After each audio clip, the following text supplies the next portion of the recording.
Okay, now let's look at how we can sketch this region defined by these inequalities using our class pad.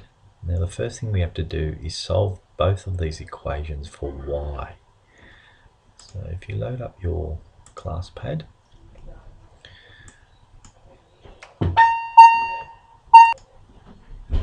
and load up main, what you can do is either use action advance solve and type in your equation 3x plus 2y,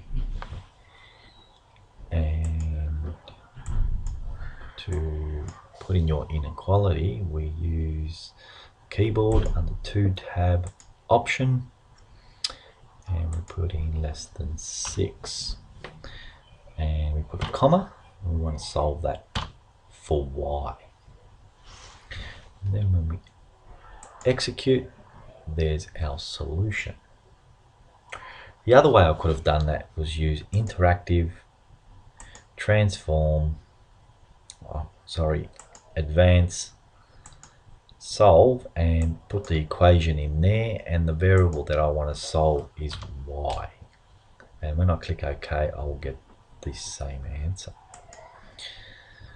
So at this point now, I need to copy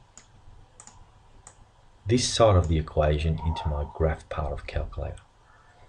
So if I edit, copy, go to menu, graph and tab, and edit and paste. Now I need to make sure I put the same inequality that was created when I solved for y, so I need to check that again. So if I go back to main, I notice that it's a less than or equal to. So I'll go back to my graphs and table, and in here I can click on the equals and it gives me the option to change that to less than or equal to. I also need to solve the equation y minus x is less than or equal to 1.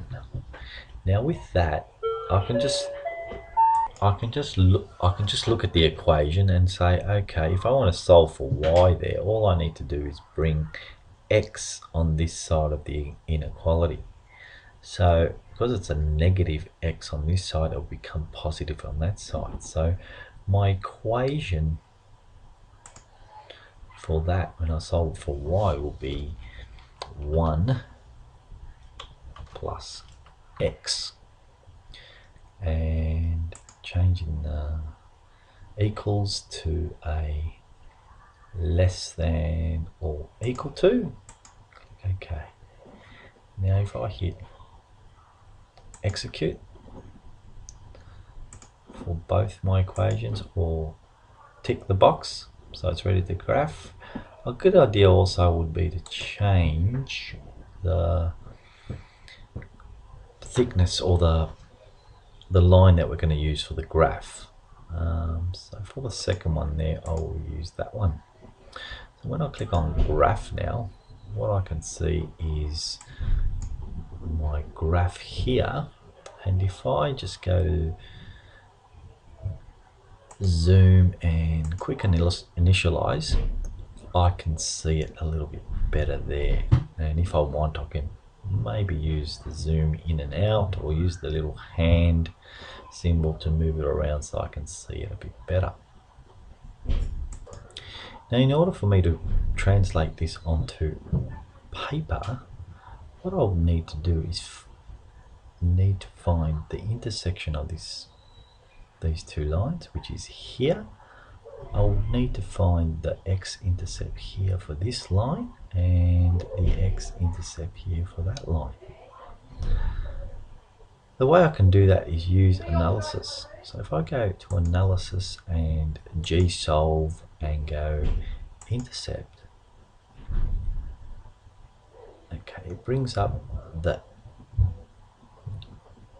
point of intersection, and that's going to be at x equals 0.8 and y equals 1.8. So at this point I will jot those 2 points down on paper so they're ready for me to use when I need to plot the graph. Now in order to find the x-intercept of this line, which is the equation here,